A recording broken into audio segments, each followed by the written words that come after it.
if you want technology adoption to work, you'd better work on your change.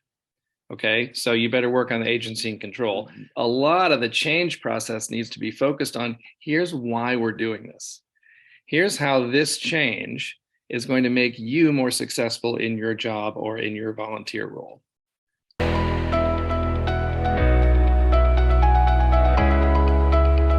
Hey everyone, welcome to the Grype podcast. I'm Farhad Khan. I'm the CEO of Grype Digital. In this podcast, you'll learn how to grow member-based organizations. And our product, Member Lounge, is one of the fastest ways for you to create an engaging membership website for your association. With our product, Member Lounge, you can actually take your member marketing on autopilot so that member engagement just happens without you having to worry too hard about it.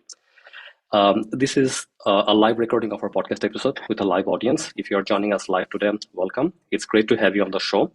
We got some amazing questions from the audience already. And if you have any more questions during the episode, please submit them on chat and we'll get to them as soon as we can. Today, we're excited to speak to Jamie Notter. Jamie is the co-founder and culture expert at PROPEL. So Jamie has worked with associations for over 20 years. He has written 3 books and he knows a lot about workplace culture. Jamie, thank you so much for joining us today. Can you start by telling us a bit more about yourself and your work? Sure. No, thanks for having me. I'm excited about this conversation. So I run a company called PROPEL along with my partner, Maddie Grant, who's also been in the association space for about as long as I have. And my original background is actually in the field of conflict resolution. So if you ever want to hear about the conflict on the little island of Cyprus, you have to send me a separate side note on that. I can tell you lots about that from the 90s. But in the last 20 years, I've been working in organizations, helping them improve. And in the last 10, been focused exclusively on workplace culture. We created a culture assessment, and we do a lot of assessments and consulting, change consulting based on that, to sort of help people align their culture with what makes them successful. So that's what I do. That's great. So we actually did a webinar recently, Jamie, where we were trying to find out what are the top membership trends, going into the new year. And I read over 100 pages of research and survey findings, and culture wasn't mentioned once, right? In so much research, so much surveys. So what are you finding as the biggest culture shift that associations need to bring overall?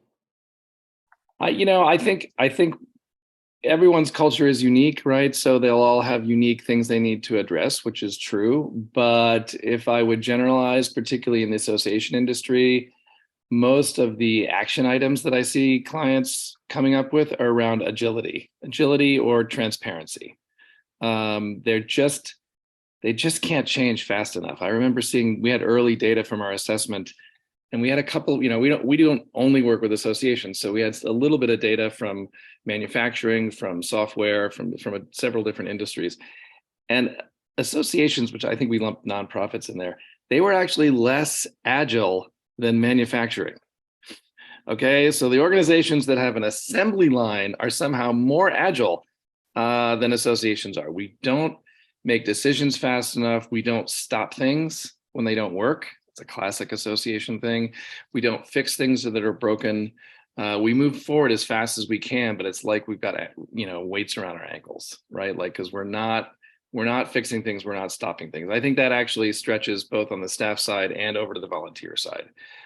Those sort of sacred cows that volunteers run, even though they don't produce any value, like that kind of stuff, that does not go away. And it's when I see organizations get intentional about culture, they're like, we have to shift this part of our culture. We have to change. We have to do after action reviews, so that we can see what's going on and what's working and what's not, because haven't been doing that before. So they're really focused on increasing speed and the ability to change directions when they need to. That's probably the biggest one.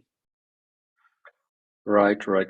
So this is pretty big though. So people who actually have an assembly line, they should be the slowest to move, right? Because they actually have to change their actual manufacturing plant and their processes, right? So their assembly line, and you're saying associations are actually slower than them. Yeah, Wow. years ago, I worked with a CEO of an association who wanted to address the volunteer side of the culture, which we don't do that as much, but we do it some, obviously. And he said, I did the math. I looked at all our committees and the board and how decisions are made and who needs to review and approve and blah, blah, blah. And he said, I realized we can only make one big decision a year, right? we can't handle more than that in our system. He's like, we're not going to survive if we only make one big Mm. decision per year, right? And that was, it existed only because, and this is the classic association line, we've always done it that way, right? And so they have this cumbersome, governance structure, which had some clear intention 100 years ago, right? But hasn't evolved with the times. And we actually did an assessment with the volunteers so they could have some data and say, wow, this is, no wonder we're too slow, no wonder we're not doing it, and what would we shift to make that happen. So again, you can tackle it from a number of angles, but it's definitely one of the biggest challenges. Right. So I guess like since we are a technology company, like we build membership portals and we like deploy roll out these technologies to associations in general. Why we actually find that like they take a long time to make decisions in general. So I think like a typical for-profit company would probably decide something in 1 month, and they would take like 6 times longer. So an association will typically need like 6 months to kind of like make a technology change in general, which we find too long. It's too long, right? Yeah. So I think that the culture itself is like one of the barriers on like technology adoption as well. And I think nowadays, like post pandemic, like if you are not adopting technology like to disseminate your content like fast enough, right? So then I think you're actually falling behind. So what do we need to do, like, to kind of speed up? So, I mean, for me, and this is true about culture change in general, like you just got to look at your processes. Like, again, it's a little bit of the we've always done it that way syndrome again, but on internal processes. I mean, I talk to people like budgeting, sort of about your slow decision making. I mean, they're like, oh yeah, we start our budgeting in July for a January 1 budget. I'm like, really? You're gonna like, because stuff's gonna happen in November and December that's gonna impact how you want to budget. Like, but that's how we do it, right? And this is another issue. I mean, I could have mentioned this before, but agility is number one. I'd say collaboration and silos might be a close second as what's holding associations back, not just associations actually, but a lot of them budget in silos, right? Like everybody has their budget and they come up with their budget and they hold back information because they want to get the most money. You know what I mean? Like all those Oh, dynamics, it doesn't work. I forget who does this now, but maybe it's like Netflix. I can't remember, but I think it's Netflix. Anyway, one of the companies that I read about in a book has a rolling 9-month budget. They don't do annual budgeting because they think that's ridiculous to plan out that far. So every 3 months, they're doing a new budget for the next 9 months because stuff happened in the last 3 months, right? mm, And right. that's anathema to associations. I worked with one that has like they've got a 5-year plan and they have detailed plans for what's going to happen in years 4 and 5. I'm like, did the pandemic teach you nothing? You don't know what's going to happen 4 and 5 years from now. You can have a clear like direction that you're headed. You know what? I think we want to be developing products like these in years 4 and 5 down the road. Okay, cool. But don't give me a detailed plan, right? And so they're planning 5 years out, and we've got organizations that are much more nimble today, planning on a quarterly basis, right? And so that's just a process change. Any association can move to planning on a quarterly basis. It's not that hard. You can still have your annual budgets actually if you want to keep it within that. But every 3 months, I want you to review your priorities and figure out what's going to shift. That is not that hard to do. There are associations out there that do it. And that's just a process change. So if you really want to change this stuff, you want to fix agility, you want to fix collaboration, change your processes. Look at the ones that are getting in the way and start doing them differently. It's easier said than done because then people don't want to change, et cetera. But that's actually how it works. And I've seen it work pretty well. Right, and quarterly budgeting isn't actually too difficult to do at all. It's just a matter of doing it, and then like the annual budgeting that you typically do, like, you cannot do the whole like budgeting workshop, in like quarterly. You have to like maybe like shrink it a little, right? So have like a quicker approach, like when you're doing it quarterly. So I think our quarterly like planning used to take like 3 hours in general. So 3 hours, we all get together, right, and then like it's done, right? Yep. Yep. Yeah, I mean, honestly, and you probably know this better than most of these. The entrepreneurs have figured this out a long time ago. They've been doing this quarterly stuff. Like it's not new in that world, um, but it definitely picks up some resistance. I think in the association world, it just feels not, it's not how they've done it. So, but I have faith that more and more are going to start to see the light on this one. Okay, and you mentioned something else as well, that like there is a bit of an internal competition between the different groups because like they want to protect their information so that like they are the ones who get the budget. So how do we resolve that? Well, I think that one cuts across a bunch of different areas. This one varies a lot by association, but compensation structure and bonus and that, like people make decisions about how to do bonuses without realizing that it drives a wedge between departments, right? Like, if you base it on your numbers in your area, then you will focus only on that. And so again, I think more and more are moving towards a group based rewards and sort of overall organizational numbers that generate that. So that's one piece. But the other piece is, I think a lot of organizations are sort of, and this is also again true outside of associations, but everyone's sort of running too lean. We're trying to be too efficient. We're trying to do too much with less. And so no one has time to figure out what other people are doing so that they can look for areas where they might be able to collaborate more effectively, right? Like we're too focused on what we have to get done that we just don't look for opportunities. I worked with a management team years ago, and they said they were trying to improve, cross-functional collaboration, but one of the senior leaders led a division that brought in 70% of the revenue for the organization. She said, I don't know about you, but I define collaboration as interference. Like, you're relying on me to bring in all this money to fund all the other programs. So, but now I got to stop my money machine and I got to go focus on this new collaborative project because you said collaboration is important. You know what I mean? Like we're so focused on what's in front of us, we don't see it. And what was cool about that conversation is eventually the management team was able to get her to see the light that says, look, if you focus on that 70% of revenue, we'll get that. But if we actually collaborate together, you only bring in 50% of the revenue, but we'll double our revenue. I'd rather you bring in 50% of 2x than 70% of 1x, right? Like we're leaving money on the table by not collaborating early enough. And she saw it right away. She became like the number one champion for cross-functional collaboration in that organization after that. Like she was demanding it. So I think we need to, and maybe it goes a little bit back to strategy and sort of clarifying what can we achieve and what can we not achieve, but leave room for people to work together. Leave room for people to have time to, understand what other departments are doing. And then honestly, you'll know this better than anyone. Use technology, for God's sake. Use technology to make information visible.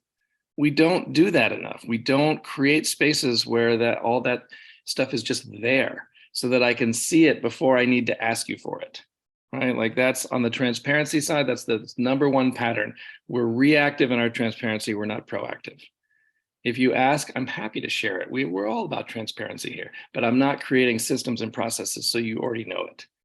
And that's where the speed comes in, and which is related to the agility piece. So in fact, in our data, agility and transparency are correlated. Like if you're not doing well on one, you're probably not doing well on the other. So if you really want to change, you also need to look at your transparency stuff. Right, right. And about like having cross-functional teams and like have different teams like collaborate, like how do you do that? Like do you kind of like design some meetings or some activities in place, like a heartbeat, that like every week there's one common meeting where the different like hands like all come together or something like that? Yeah, almost everyone that I've seen be successful on this has some kind of all hands meeting that again it's almost transparency related, but it's just what is everybody doing? One of the case studies from our book When Millennials Take Over, which is now almost about going to be 8 years old this year, which is amazing to me. But anyway, they're a software company and they do a daily stand-up, right? This is not uncommon practice. And they're about 50 people and they just go around the room and they say what they're working on. And I was there doing research and it sounds super boring. Like I'm working on the blah, blah, blah project. And then it goes to the next person. Like, why are you doing this? But what was cool is because they did it all standing up in a room, right? They all work, they don't have offices. And they all went around the room, shared what they were working on. It was new to me, so I don't know these projects. So obviously I didn't have the context, but immediately, and the CEO told me this is going to happen. Immediately when it breaks up, it takes 10 minutes, right? Like there's no discussion. You just go, it's not, and you're not trying to prove, well, I did this yesterday and I sold 7, widgets. No, just what are you doing today? That's the only question. When that happens, they immediately break up and go into little subgroups and start talking to each other about stuff because they're like, oh, you're on that project. I need to warn you about something that I realized last week or whatever it is. They have all those conversations that you can't, if you had to schedule staff meetings or intentional cross-functional collaboration meetings, you'd be in meetings all day. But one 10-minute meeting, and then the right people know who to go talk to. And they just go talk to them right then and they get it handled, right? And it's that kind of stuff that, again, the ones that are doing it well are finding ways to make things visible and then enable the employees to take their own action on it. Like that's one of the biggest things that I'm seeing in my research right now is this idea of agency, of creating a culture where people take action. Too many, again, I won't even pull out associations with this. Too many organizations are creating cultures that just pull the cord back a little bit on agency. It makes them nervous, feels like they're out of control. They don't want to do it. Those are the ones that struggle with change, right? Those are the ones that sort of can't keep up. Right, right. And you know what? I think we have been guilty partly of that as well, where our quarterly planning used to include like the top leaders only at the beginning, and like just like last year we opened it up to like all employees, right? So our quarterly planning, like we're actually inviting everyone, every single person to the quarterly planning, and then like if they have something to sell, let's hear it, right? Mm-hmm. And so we did this just once, so in December, and it worked out so well. I think we're going to continue to do that. So yeah, so we're already seeing the result of it. Now, you mentioned about agency and control, right? So can you share more about that? Yeah, so this is something we've added to our culture assessment in the last few months. In it, because what we normally do in the assessment is point out the culture patterns, like transparency. We're reactive but not proactive, and we still do that. But we've added a layer that says, okay, within transparency or agility or innovation, whatever that you're looking at, which of the pieces of that are about agency, individuals taking action, and which of them are about control, which is about how the top manages things? Because the top does have to manage things. Like it's okay. Like we don't, control is not necessarily a bad word. But if you're too traditional in the way you control, right? A traditional command and control culture is I control and I hold on to it, right? I make sure that I do it because I'm on top, right? And I'm reluctant to release that control. There's a way to control that's a little more facilitative, right? Like I'm in control, but I want to empower people around me to do things. That's a more futurist approach. So this, like one of our questions around agility is the senior level gets out of the way, and so people answer like, no, the senior level doesn't get out of the way. Well, that's traditional. Senior level's there. I got to make sure this is good. I got to make sure the quality is there, right? As a more futurist response is like, no, they get out of the way. They let us run with stuff. That's a control block within agility. And I look at those to see, are they above or below the average or the aggregate? Like when it comes to agility or innovation, you don't have to be innovative. I mean, I argue all the time, if you're a nuclear power plant, I don't want you to be a number one innovative company, right? Like I want you to do the same thing you did yesterday, like, and I'm going to pay people to make sure you did the same thing, right? So you don't have to be futurist on everything, but when it comes to change, if you're too traditionalist, that's one thing that traditional management never did well, was change. And so there are specific pieces of your culture that you have to look at and say, we're trying to be futurist on innovation, but we're not changing our control, right? We're not changing our agency stuff.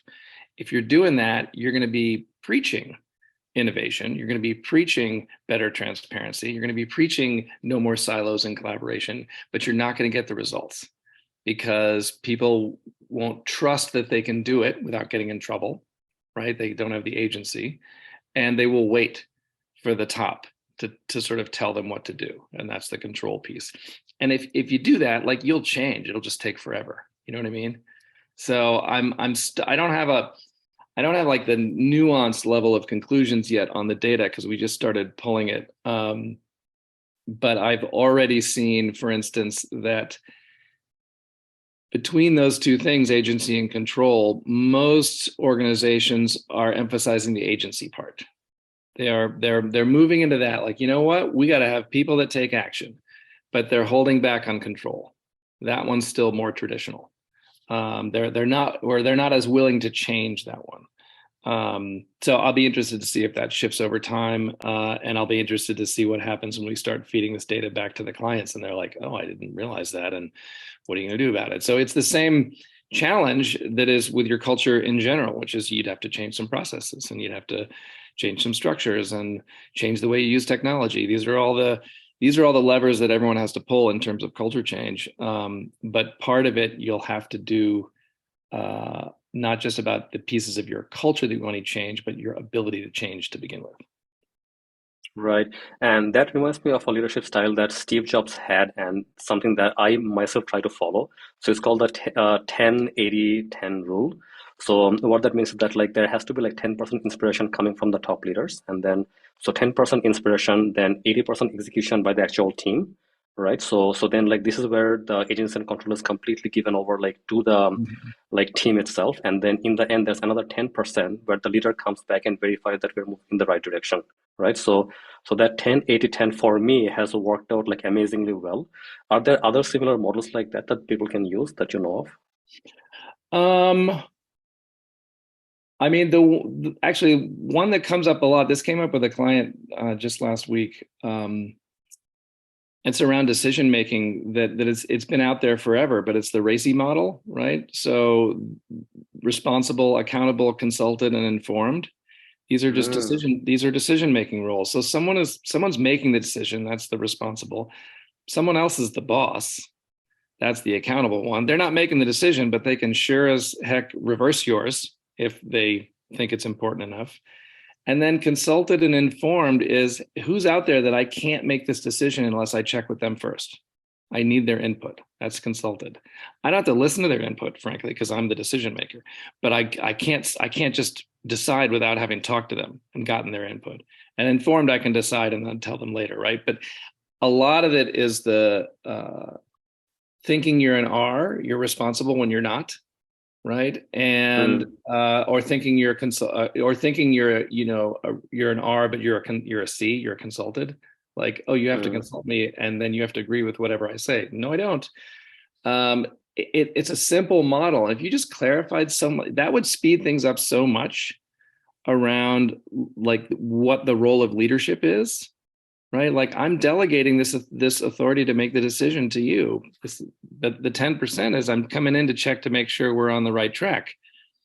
And so I'm the A, and so I might have to overrule something, and because people then say, oh, well, why did you hire me if you're going to make all the decisions for me? I'm not making all the decisions for you. I just come in every now and then. And if something's really big, we got to have a conversation about it, right? So I think it's a useful frame for having those conversations about who's in charge, right? Because that is constant in organization. People, either departments or within the department levels, they have totally different understandings about who is in charge.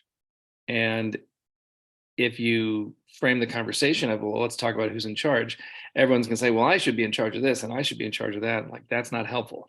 But if you frame it as, wait, what are the decision making roles? Who's an R, who's an A, who's a C in this environment, and get really clear on it, then after that it goes much smoother. So that one, I love that one. That one gets misused all the time, as it was with a recent client of mine, where they tried to use it as a project management tool. I'm like, no, no, no, no, that's not the point. You should only bring this up when there's conflict, right? Only bring this up when there's disagreement about what's happening.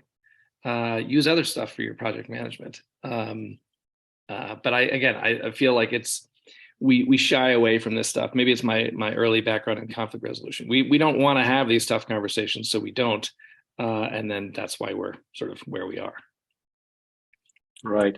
So let's talk a bit about technology adoption in general, because like what we find is that like without technology adoption, I think like it's very difficult for associations to grow nowadays because they do have to like uh, build relationships at scale, right, with their membership. And without technology, this is like almost impossible. You cannot like scale fast enough, right? So and I guess like what we're finding is that like there is a lot of uh, like resistance in adopting new technology, and sometimes like people are like very risk averse as well, that oh, you know what, we don't know the tech very well, or we are not very techy, so we, I think like if we take on this project, like it will fail, right? So how do we change our relationship with technology and use it for the better? I don't know that I have the silver bullet or whatever the metaphor is for like the perfect answer, but and I think it's stuff that's been said in a lot of different contexts. But like, learn how to experiment. I mean, like it depends on what technology we're talking about, but find a way to say, you know what, in this little area, we're going to start with this technology and see how it goes. Hmm. And we're not like, you know, the company WL Gore and Associates that makes the Gore-Tex fabric, Yes. right? They're well known in the innovation world, right? Because they're incredible innovators and they dominate markets they've never been in. They're kind of a great organization in a lot of ways. I heard the CEO speak, and she said, because talking about experimentation, she said, "Well, look, we're all about innovation. We're experimenting all the time, but we do have a rule, which is if you're going to punch holes in the boat, do it above the waterline, right? Like you can't just experiment on anything. It's like, hey, let's take our core business model and see what happens when we mess it up. Like, no, but work around the edges enough so that you could actually replace your business model if you had to, but only through experimentation and learning. So I feel like it's the same way with technology. If you want to find, I mean, this is old stuff, right? Pre-pandemic. I remember people coming to me literally the month before lockdown saying, I think we should use Zoom more. Like we have this tool and we don't use it. Maybe we should try it. I'm like, well, you got your wish on that one a month later, but like, why weren't we trying that? Why weren't we experimenting with new ways to get video testimonials from members? Why weren't we, experimenting with new ways to post information internally so that I don't have to go to meetings, right? Like that meeting could have been an email or a Slack posting or you name it, right? Like this is stuff that if we can carve it out where a small number of people can use it and report back on how it worked, that I think will make adoption easier on scale. I think the other big thing that is missing, well, two things. One, which is to go back to our last conversation, is if you want technology adoption to work, you'd better work on your change. Okay, so you better work on the agency and control. But two, explain why. I can't tell you the number of technology projects that end up being driven as tech details. Like, here are the technical details you need to do. Here's the software you need to adopt. In this context, you use this software. In that context, you use that software. It's all very complex, and people resist, and eventually I push back on them. I'm like, by the way, they're not resisting the change. They're resisting doing things they think are stupid, right? They resist doing things that are not in their interests. And so a lot of the change process needs to be focused on here's why we're doing this. Here's how this change is going to make you more successful in your job or in your volunteer role or in your industry, right? By adopting changes like this, we are going to free up opportunity and potential. And here's the potential, and here's how it's going to make sense to you, and here's how you're going to take that to the bank. You start creating that narrative. There'll still be hiccups along the way. People won't know how to use it. There'll be frustrations. It'll be different, like all that stuff. Like we're going to have that stuff no matter what. But I will push through that if I know there's a payoff for me on the back end. I will not push through that if I'm doing this because you told me to, right? So it's I don't know. It's maybe 101 for change management, but explain the why. I mean, even in outside of technology, I don't think we're very good at doing that. Like whatever process change we're trying to run through our organization, we don't talk about the why, we talk about the what. And so crafting that message, I think, sort of has a bigger long-term impact on the technology change than the details, would be my argument. Right. So I guess like what I'm hearing from you is that like we have to first of all identify what the opportunity or the challenge is that we're trying to solve, number one. And then like once you identify that, communicate that to the team very clearly that this is the opportunity or the challenge and we're going to do something about it, right? And then you make sure it's contained within like one department, one project area or something, and then do a small pilot with a small number of people to begin with the technology or whatever new approach you're trying to like try out. So do a small pilot, see how it goes. So if anything fails, you fail within that pilot, right? And you're not impacting. Say you're trying to like try like a new membership system or new like member portal with your members, as opposed to inviting your 1,000 members, maybe invite 10 members. Right. 10 members, see like how they like the new tool, see how it's working out, right? And if you get positive feedback, only then you roll it out. Okay. So this is more like a safer way of like rolling out something new, and I think like it'll be easier for people to do as well because oftentimes association leaders they take on like large projects. You know, they think that we're going to like replace our entire AMS, right? Okay, what new AMS can we use? What new CRM can we use? Let's try it out, right? And then it becomes such a big project that you don't want to do it anymore. I mean, I do think, particularly around technology, that there's AMS is a good example. Like some of those are so big and so tied to so many things that you can't. It's harder to run an experiment, right? So there are some. I mean, this is I've got friends in sort of the digital transformation world, right? And they're doing really big stuff.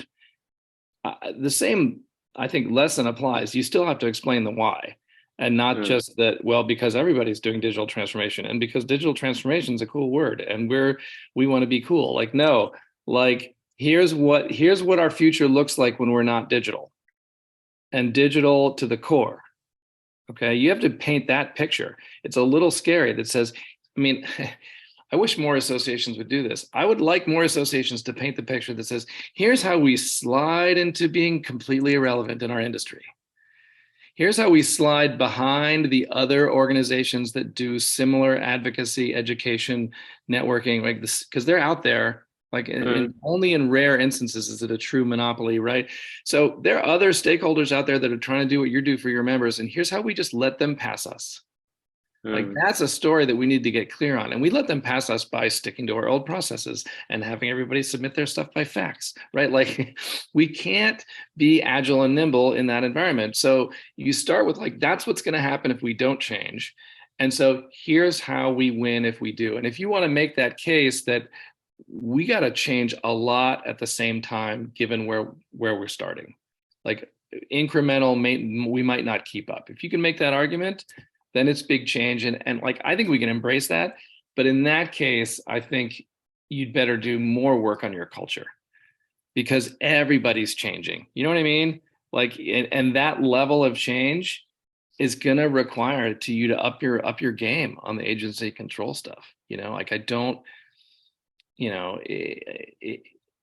I don't think you can do the big change and be kind of a traditionally minded leadership organization. You know what I mean?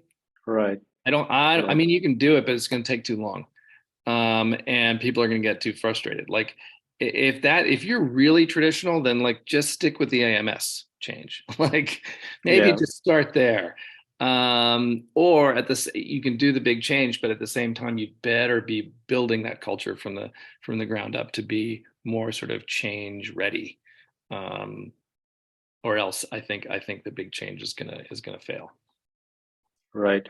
So, in our earlier discussions, Jamie, you mentioned that a lot of people like talk about innovation, and in association world, like in general, I think like that word gets thrown around a lot. Innovation, we all want to be innovative, but there's lack of execution in general. So what are your thoughts on that? Yeah, this was the first pattern that we saw in our assessment data, that ended up being really consistent. And again, I think this one is true outside of the association space, but as well. But um, within innovation, we measure 8 different things within innovation, and the pattern that emerged that was really clear is that associations value the concepts of innovation. So they really they really do care about the future, right? They don't want to be stuck in the past. They want to move to the future. It all comes, I think, from just wanting to serve your members, right? Like the members need you to help get them ahead of the curve. Like that's what I hear from a lot of associations. So they care about innovation. They care about thinking about the future. They want their employees to be creative and not just rubber stamp things. They want to do inspirational work. Like that's the piece of innovation that they really have embraced in the culture. Um, what's a few notches below that is running experiments. Do we create containers within which people in our organization can run experiments? And the answer is like, well, a little, right? Like it's not non-existent, but it's not that same level of focus that the concepts were. Do we take risks? Is failure okay?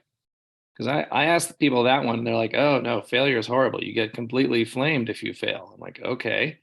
Do we beta test things? Do we develop prototypes that are like not finished? Do we literally take something that is not finished and share it with a member or a customer to get feedback? And I get this sort of answer of like, heavens no, we can't show our members something that's not finished. They would never respect us again. They would think we're, not competent. I'm like, no, it's a beta test. Like this is not a new concept, you know what I mean? But it's just not as present. And so we're talking the talk about innovation, but we don't have a culture that supports the behaviors of actually practicing innovation, right? Where you do the experiments and you learn from them. Like you do the experiments and some of them fail. I tell people all the time, they're like, we need to experiment more. I'm like, okay, but when you do that, make sure that you're measuring that some of your experiments fail. They're like, well, why would we do that? I'm like, because if they don't fail, you're doing it wrong. If all your experiments succeed, then you're only doing what you already know how to do, right? Like, so if it's a true experiment, you don't have the answer. That's why you're doing this. So you're going to try something, you have a hypothesis, and it might turn out that way and it might turn out the other way. Either way, I'm learning something. And that's, again, that capacity inside the association is not always there. We're not rewarded for that. We don't measure it. Like that's my number one recommendation for any organization that wants to do this. Put experiments on your dashboard. Like, how hard is that? That's one number. Well, two numbers. How many experiments do you run? What percent failed? Just throw that on the dashboard, have every manager report that up. If all you get are zeros, then you've got a problem. If you got a department that's doing all zeros, then you got to go talk to them. Like, hey, we're committed to innovation here. That means we need to run experiments. Why are you not running any? Right? Having those conversations. And maybe they say, I'll tell you why, because I'm customer facing and customers don't want experiments, they want perfection. So I'm not going to risk our reputation. I'm like, okay, fine. You must have some back office operations that you do. Run some experiments there, right? And then they go back to the drawing board and they find some stuff. Well, we've always done this process this way. Let's try it a new way and A/B test it and see what happens. Congratulations. Like that's culture change, right? You changed one process, one number on a dashboard, and now I've got new behavior that I didn't have before, right? Like that's the stuff we need to do. And I don't, again, per the nuclear power plant example, I don't know that a lot of associations need to be, number one on the innovators top 100 list. Like, I mean, I think there's room for creating new value that they're not creating right now. So I love the idea of doing more innovation. But it doesn't require, you don't have to be a tech company. You don't have to be Google, you know what I mean? Like just figure out what's going to create value in your environment and go after that and not sort of worry about being the best in innovation. Just start doing it. Right, right. So we got a quick question from the audience, and it's the person is asking, what does AMS mean? So by AMS, we mean Association Management System. So yeah, I think like if you're an association, you will know like that there are a lot of like different CRMs that we use in general. AMS is one that kind of like combines all tools together to make like one association management system tool. Okay, ready? Okay. So Jamie, so on to my next and possibly a very difficult question to answer. So in my layman's like knowledge of like culture, what I understand is that like culture is like formed of individuals' behaviors, right? And behaviors come out of like individuals' habits, right? And habits in general are the hardest to change, and we're trying to like change a culture, right? So culture may be one of the most difficult things to change in an organization. So where do we start? If you were to take baby steps, where do we start? So, well, I mean, I'll be a little contrarian. Culture is not hard to change. Okay. In fact, sneak peek, the working title of our next book is called Culture Change Made Easy. Okay, because and it's not that it doesn't require effort. Of course, it requires effort. So it's hard in the sense that it's work, but so is anything worth doing, right? Like that's not doesn't make culture change unique. But it's not hard in the sense that your culture is made up of there's sort of the words you use to describe it, which is one thing, but then it's made up of behaviors, right? It's the behaviors that we do that reflect what is valued here. Because, right, so, and once you get really clear on what's valued, well, that's what drives behavior. If innovation is valued, then I know I'm going to work on that. If you need to shift that, if you need to change, we used to value X, but in order to thrive, we now need to value Y. If you want to change the culture, then I mentioned this earlier, but there's three buckets: process, structure and design, and technology. Okay, so process is probably the biggest. Your organization is a big bundle of processes. You do stuff and you have processes for doing them: budgeting, reporting, staff meetings, how you measure all your metrics, right? Those are all processes. So change some of them. Be intentional about it and say, you know what? We need to be more like, I'll give a simple example. I was working with a big association. They want to work on transparency. And I was talking to the management team, and they realized the management team meets Monday, like at lunchtime every week. All the individual VPs also meet with their teams, right? Have separate meetings each with their own team. They do all those Monday morning. And someone had the brilliant epiphany that if the VPs meet Monday morning and the management team meets at noon, it takes a week for the staff to know what the management team talked about. And that kind of lag causes ripple effects in the system. So here's a simple process change. You guys have your team meetings on Wednesdays, Wednesday or Tuesday morning. And they did that. That's a simple process change. And that that doesn't have a huge impact on the culture, but it has an impact, right? So make process changes, use technology in different ways, and remember that there's sort of two categories of change. I call it making it real and making it permanent. The making it real change is like the one I just gave you. Like, we moved our meetings from Monday to Tuesday. But it was intentional because we want to be more transparent. We don't want people to think that the management team's talking about stuff and not sharing it, right? We're shifting our culture to show that we share what we're talking about, even when it's that kind of stuff. So it's a small change. It has a small impact, but it makes the culture change real for people, right? They see that and they're like, wow, they were serious about this transparency stuff. Now, you may also have to do some really much bigger changes. You may have to change your entire project management system to make things more visible. Well, that's a big change. That's a making it permanent change. That might take a year, right? And so you just want to make sure you mix the small ones and the big ones, the making it real and the making it permanent. Because if all you do are the small ones, then everyone's like, oh, they're just giving this lip service, right? They don't really care. They're just changing the surface just to make us happy, but they're not really changing. And if you do only the big ones, nobody sees the results for like a year. And they're like, see, they said they were committed to changing the culture, but they're not doing anything. What have they done? I don't see anything different, because it takes so long for those big projects to implement.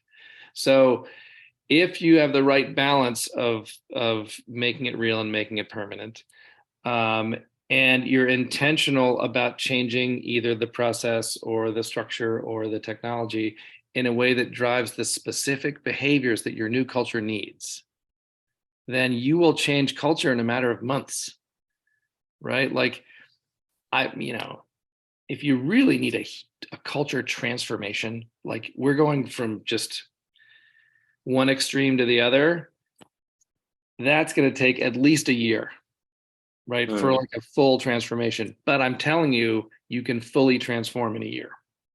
and people don't buy that. I've seen it happen. Granted, the one example I have, the CEO had to fire the entire management team to make it happen. So I'm not advocating that for the record, but so it's not easy to do a big transformation in 12 months, but it can be done. And it also goes back to something that I was writing about today. This idea of how long culture change takes, right? Part of why we think it's hard is because we think it takes years to change a culture. And that frame is just wrong. You are constantly changing your culture. Your culture, whether you like it or not, your culture is evolving always. So culture change is something you manage all the time. You don't measure it in years, right? Does it take years? Well, yeah. From 3 years ago today, that was a bunch of culture change. But from now to 3 years from now is a bunch more culture change. There's no beginning and end on this.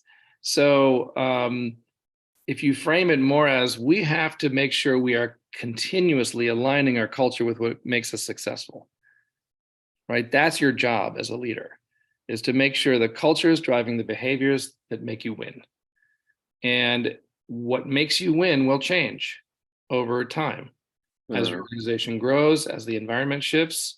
Therefore, your culture must adapt to that, like, period.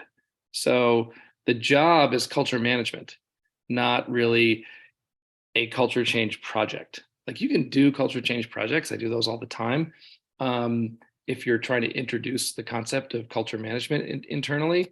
But in the end, when that project's over, you realize, okay, well, then it's just another series of never-ending projects, because we must always make sure our culture is the one that makes us successful. So I push back a little bit that it's so hard. It's hard work, and it requires discipline and follow through and metrics. Like, you got to measure what you're changing and whether it's having an impact. A lot of people give up on that part. They're they're tired of the change. They don't want to do that part. That often makes it slip back if you're not intentionally understanding where it's changing and where it's not. So it's hard work, but it's not any harder work than anything else we've asked any leader to do to this point. You know what I mean? If you're a leader and you got into that position and you're the top of the organization, you know what hard work is to get there, on strategy, on finance, on whatever else it is. This is hard work too, but it's not hard like you think it is. Does that make sense? Right, right. Now, on that note, like in our own organization, what we have found is that when we are trying to make a culture change, so say change a process or change a behavior of our team overall, we will introduce a new process and people will start to follow it, like like in a month or two. But then we kind of like fall back, right? And then I was trying to find out, okay, what do we do so we don't fall back, to our old habits? And then one of our technical managers is so good about processes that he told me that what, you have to have a constant watchdog in place, right? So that whenever we fall back, someone reminds you to get back up and do the right thing. Yeah. This is, I will say, one of the most common, what we call plays in your culture playbook that organizations have implemented, no matter what kind of culture change they're making, is training in conflict resolution, training in having difficult conversations. Because it's not even having the one watchdog. We all need to be the watchdog. Yeah. Which means we have to get in people's faces sometimes and say, hey, when you engage in that behavior, it's just like it was 2 years ago, and we've been intentionally trying to change that. And the rest of us on the team are not going to be able to get the results we need unless you are on board with this new behavior, right? So it's behavior impact. When you do that, it has this impact on the team. And so here's my request. I want to make sure that we stay, how can I support you in making sure we don't fall back into the habits that we had before? Like, everyone needs to be empowered to have that conversation. And a lot of us are empowered, right? We hear from on high, I want everyone to hold each other accountable. Like, okay, great. No way I'm going to go bring that up to my boss. Yeah. Right? Because I've had those conversations and they didn't end well. So we're empowered, but we don't have the capacity. We don't have the skills, the ability to have tough conversations without it breaking down. And so I've done a lot of training in that as part of culture change. In many cases because they realized they just had a culture where they didn't really confront each other, and that was probably a problem. But it's also related to the point you're bringing up around the falling back on old habits. That is erased when people can give each other feedback in the moment, right? And not like 6 months later, like after you've been stewing about it, and telling your friends and getting all mad, and then you bring it up. No, when the moment happens, the minute that person falls back on that behavior, or the next, not the minute, but like the next day, hey, I want to talk about yesterday. Here's what happened. Here's how we need to shift our behavior because it was not going to work for us that way. So. Okay, we're running out of time, unfortunately for today, but I'm going to ask you another key question, and we'll go to audience questions. So on our membership website platform called Member Launch, we try to focus on a lot of asynchronous connection, asynchronous communication between association staff and members, and then member to member communication. So a lot of the communication that we do is actually happening offline, right? So offline as in yeah, yes, so if there's an event, a Zoom event or a webinar, yes, you are there at the event, but then you can also submit questions before the event. Yeah, and then if you miss the event for whatever reason, you can watch the recording on the member portal later on. And there's another discussion thread that you can actually have after. So if you missed it, you have a question, you ask and someone will reply. So we're finding that asynchronous communication is actually helping a lot in member engagement overall, because no matter what we do, 100% of our members will not attend our events. They have their own lives, right? So my question for you, Jamie, is that how do we create a better culture of asynchronous communication and make it meaningful? I mean, this is something. I'm glad you're bringing it up because it's something that I see on the staff side all the time. I think staffs have been resisting asynchronous communication, or they really just want it to be email. They want their communication to be direct. I am talking to you, you are responding to me. And even if there's a lag in email because I'm not necessarily reading the email when you send it, so that's technically asynchronous, but it's still direct. And so we create these environments where we can use asynchronous communication like Slack or Teams, and people use it to facilitate the synchronous stuff. Like, Yeah, hey, I'm going yeah. to send you a message on Slack so that I can call you. Like, or did you get my email? We want it to be live. We want to recreate what we have in person. This is kind of a pandemic thing, right? And it's a mind shift to say, no, I want to say something and I don't care who hears it or when, and I won't know who hears it or when, and I won't know what they're going to get out of it. Like that, we need people to adopt that. You know what I mean? Like to think, I don't know how this is going to help somebody, but I'm going to put it out there. Like, I think that staffs would end up creating a culture where the members could have better asynchronous interactions if they learned how to do it internally. If they created a Mm, channel internally that's like, stuff I don't know you needed to know, and we just put it up there and we see what happens. And again, part of this, I said before, we're too lean, we're too busy, right? We don't have time to do this. It feels like it's a waste of time. Um, we got to find ways to discover the fact that when everybody puts things up, we all sort of magically make better decisions, right? When more is visible, we make better decisions. So how do we make more visible? I think that same, when you understand that principle, I think you then turn to your member communities and you start facilitating differently.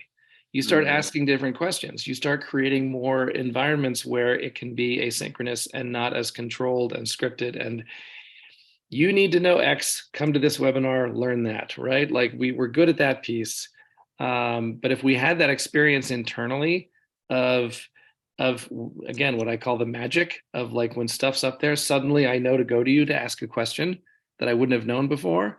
Then we'll start creating that environment, both online, I think, and even at in-person events, where it's less about the control and having the right answer, and more about creating the context, the environment, the structure, the framework for them to use to get to the answer. So I think it's sort of both sides of the equation have to be worked on at the same time. right. All right. So with that, we're going to go to the audience questions. The first question I'll take is from John Ratak Lang. So John is asking, how do we measure success? So say we implemented something on culture change, right? So how do we measure success? So on the culture piece, there's two angles. One is when you start culture change, the first step, after, depending on what kind of change you're doing, could be 6 months, could be longer than that. Just develop a small number of questions for staff that basically say, hey, are we getting better at this? Mm, Like if it's transparency, then ask. And I like rating statements rather than asking yes or no questions. It's like put a statement out there that says it is easy for me to find the information I need, and have them give it a, strongly agree, strongly disagree, 5 to 1. Question, statements like that, like, the senior level, you could ask some of the questions from the assessment. Senior level gets out of the way and lets us get things done. Where are we on that? Pick the things that you are intentionally working on, get a sense of where we are. Okay. If it's low, then the change isn't working, then you adapt, right? Like that's no problem. If it's high and it's working, cool, you can move on to the next thing. So 5 or 6 questions on the areas that you're focused on. The next level of measurement, though, needs to be around connecting the culture change to your success metrics. right. Okay, so we are more transparent now because I measured that. I asked and we got 5s and all that stuff, right? So now I got to find a way to connect the dots between the transparency and the membership renewals, between the transparency and the non-dues revenue. Like where does it connect? Because if you did it right, you had a hypothesis around that. You chose transparency because you thought it was going to make you more successful. So someone's got to connect the dots. That one is not as, I don't know, it's not like sales, you know what I mean? Like you do this marketing and you get more sales, like it's like those are easier to measure, like, in terms of cause and effect. It'll be a little bit harder on culture change. But your goal is not to prove something like in a court of law, right? Yeah. But the goal is to build a model and say, does this model kind of make sense? My model is that if I change our transparency in these ways, we get these kind of results, and it looks like we're moving in that direction, right? Like it's okay if it's a little rough, um, but build a model, and then as you grow in your work on culture, you can make your models more sophisticated, right? That's the goal. The more you know about it, the more you're like, you know what, I thought the model was this, but I think we need to tweak this piece. I think my new hypothesis is if we do these kinds of changes, it'll have even more impact. Then test that out, right? So constantly build new models that explain why your culture is driving results. And again, culture won't be the only factor, but I would be super surprised if you made intentional changes around your culture and didn't see improved results. That stuff, there's a bit of a lag, so it takes some time. So you have to be patient.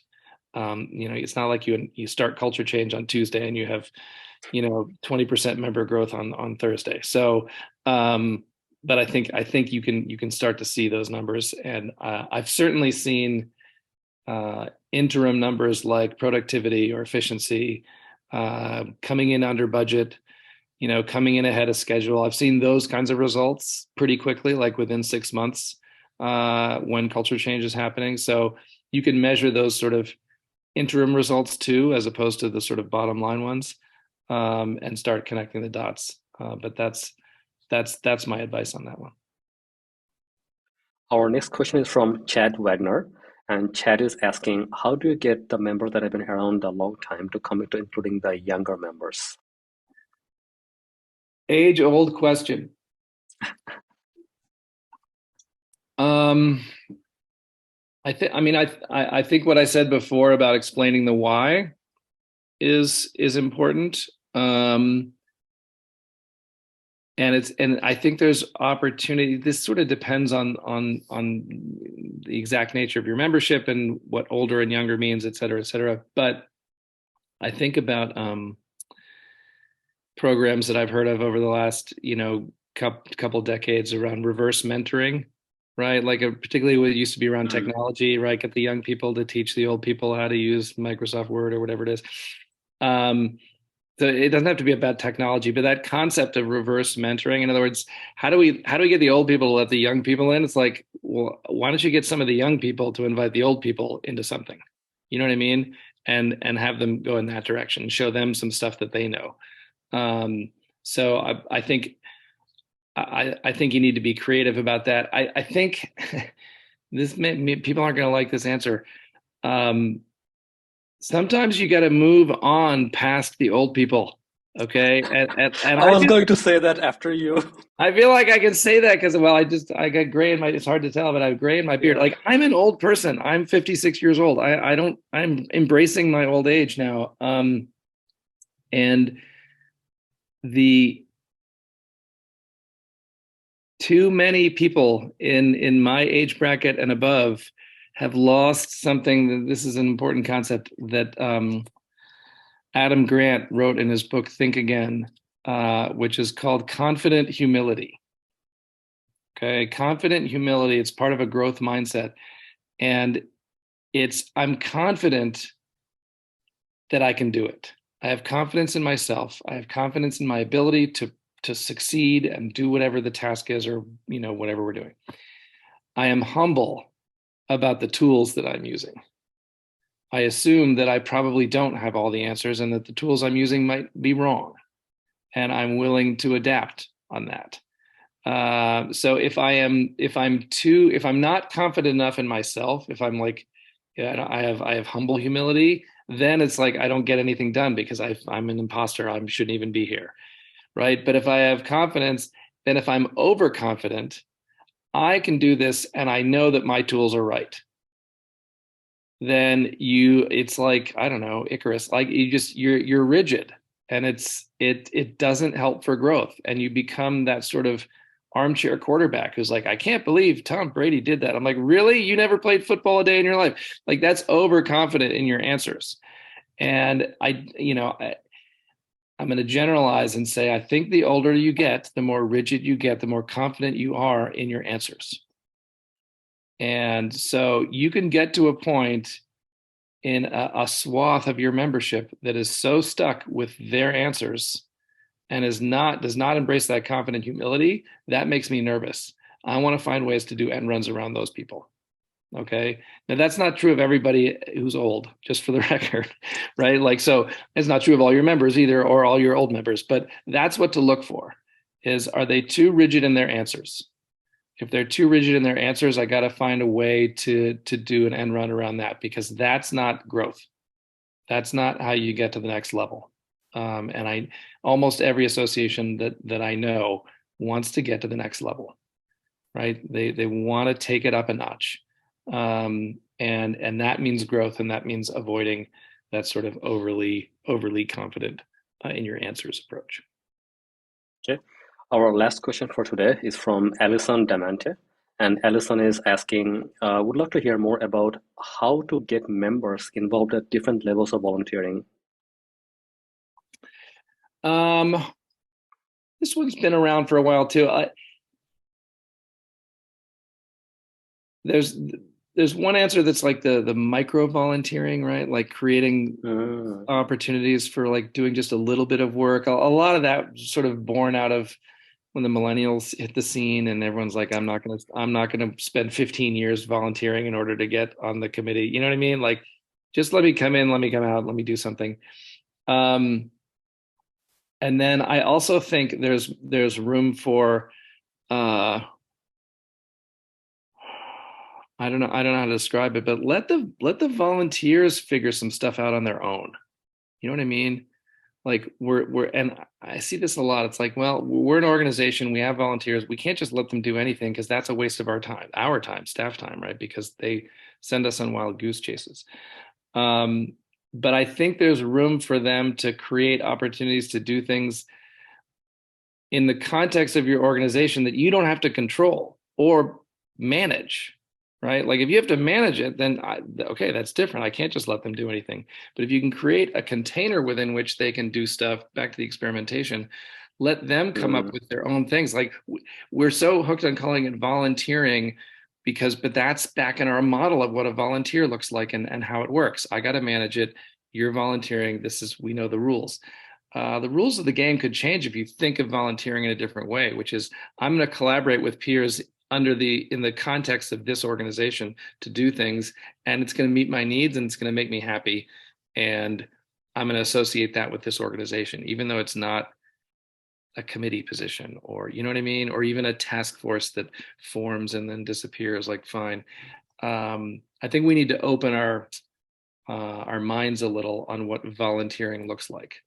If you want to find ways for more people to get involved at different levels, then I don't know, have to create some containers and see what grows in them.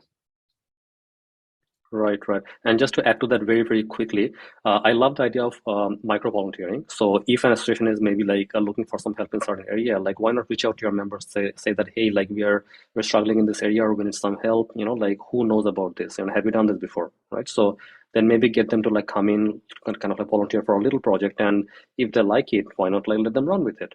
Right. So the idea is not to like kind of like push everyone, like into doing something that they are not enjoying doing. Right. So it has to be mutually beneficial. Yep. Yep. Yeah. Alrighty. Jamie, so we are running out of time completely. So what would be your top three takeaways for our audience today? Um, I mean, I would start with the change piece. I would start with control and agency. Take a look inside your culture. Where do you think you are more like the future of work as it's emerging, and where do you think you're more traditional? Because as I said before, your culture can be anywhere along that continuum and still be successful, but you can't change if you're too traditional. So pay attention to that. Do a little self-assessment. How are we on those things? Um, uh, Number two, you can change culture tomorrow. Okay. Stop telling me it's hard and it takes forever. It's not. Okay. It's hard work, but change processes, change technologies, change structures and organizational design. And three is the making it real, making it permanent piece, right? That's the I don't know. That's one of the biggest secrets to effective change is balancing the small ones and the big ones, and making sure they're working kind of in parallel tracks. That you've got them both going on at the same time, so that you've got visible stuff plus the hard work that takes forever that's not as visible but has a bigger impact. So those are the three for me. That's great. Jamie, do you want to share a personal habit that has contributed the most to your success? Um, this is one that actually I think probably a lot of people discovered this in the pandemic, which is know yourself and how you work. Yeah. If you are a morning person, don't go to a 6 p.m. meeting. Just don't. You're not going to be effective, right? Like, get up early. If you need to take a nap at 3 o'clock, here's me being old again, because Lord knows I'll take a nap as an old guy. You need to take a nap at 3 o'clock, take a nap at 3 o'clock. You'll be better off. I mean, again, I've been an entrepreneur for 20 years running my own business. So I learned that early on. A lot of people in the Mhm. pandemic realized, wow, when I can control my own schedule, I'm so much more productive. I don't know if you've heard that anecdotally from any of your clients, but these people that used to work in offices and suddenly weren't are learned what I learned a long time ago is when you manage to your who you are much more productive and much more engaged in the work. And so that includes whether you're a morning person, that includes your personality style, that includes that includes spiritual beliefs. Like, you got to be when you're aligned with that stuff, you get so much more done. So Yeah. that principle got reinforced in the pandemic, and I'm hoping people are paying attention to it and not giving it up now that a lot of people are going back to the office. That's great. That's gold. That's gold. So, Jamie, how can people reach out to you if they have any more questions? So we are at propelnow.co. There's no M at the end of that, which don't get me started because that was not my decision. But propelnow.co is our website. And I believe you can even go to the contact page and schedule a conversation directly with me. That's how open I am with my schedule. So That's great. That's great. Thank you so much for being so open, Jamie. Alrighty. Jamie, it was very nice talking to you today. We got some amazing ideas. Thank you. yeah, thanks for having me. Alrighty. So that was the episode with Jamie Notter. And I learned so much about culture today. It's mind blowing. And I think like my biggest takeaway today is that like whenever you're trying to like make a change or something, making it real and making it permanent, because that's what our organization struggles with a lot. And like what I really liked about the watchdog idea is that we were thinking we need one watchdog, but why not everyone becomes the watchdog, so that like, we can kind of like help each other out in improving all of our works. Alrighty. So thank you so much for joining us today overall. And again, like if you're trying to make some change happen, again, like do not like bite off like more than you can chew. So start small, start with a small step that you can like execute like from this event, and make small steps and make it real, make it permanent. Alrighty. So it was so nice having you here today, and we will see you on the next episode. Thank you so much. Bye for now.